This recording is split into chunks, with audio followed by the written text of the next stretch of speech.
अगर आप भी चाहते हैं SPG म्यूजिक एंटरटेनमेंट का वीडियो सबसे पहले आप तक पहुंचे, तो लाल बटन को दबाकर चैनल को सब्सक्राइब करें और साथ में बेल आइकन को दबाना ना भूलें।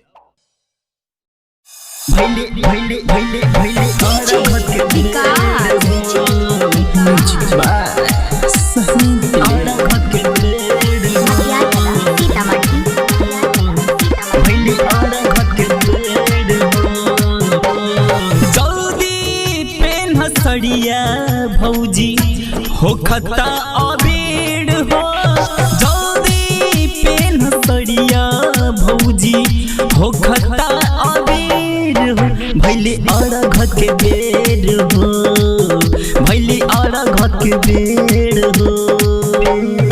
इतना जान कर भौजी मेकअप ढेर हो, इतना जान कर भौजी मेकअप ढेर हो, भैले अरघ के बेड़ हो, भैले अरघ के बेड़ हो, भैले अरघ के बेड़ हो, भैले अरघ के बेड़ हो, भैले भैले भैले भैले अरघ के बेड़ हो। गोस्वामी डिजिटल रिकॉर्डिंग स्टूडियो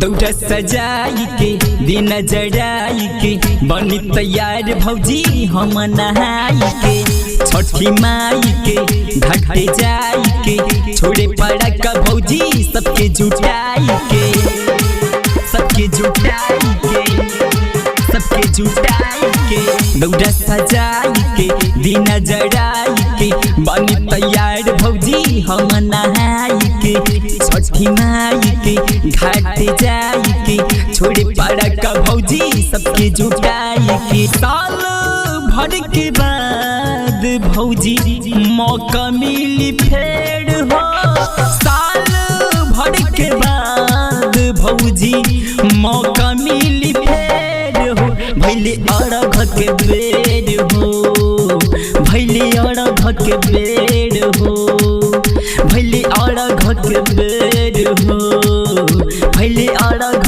के बेड़ हो, भैले भैले भैले भैले अरघ के बेड़ हो। म्यूजिक बाय अरघ के बेड़ हो,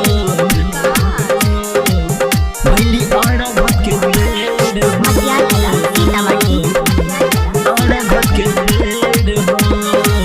उखिया ले आई के गेड़ी बनाई के सबके तरख देनी हम सजाई के, हमके रुकाई के समय गवाई के कुछ न हासिल होई देर से जाई के, देर से जाई के, देर से जाई के। उखिया ले आई के गेड़ी बनाई के सबके तरख देनी हम सजाई के, हमके रुकाई के समय गवाई के कुछ न पैबू भौजी देरी से जाई के। राम प्रकाश प्रभात गईले कई बेर हो, राइटर सहन दिलीप भौजी गईले कई बेर हो, भैले अरघ के बेड़ हो, भैले अरघ के बेड़ हो, भैले अरघ के बेड़ हो, भैले अरघ के बेड़ हो। ए भौजी चला ना हो। Goswami digital recording studio.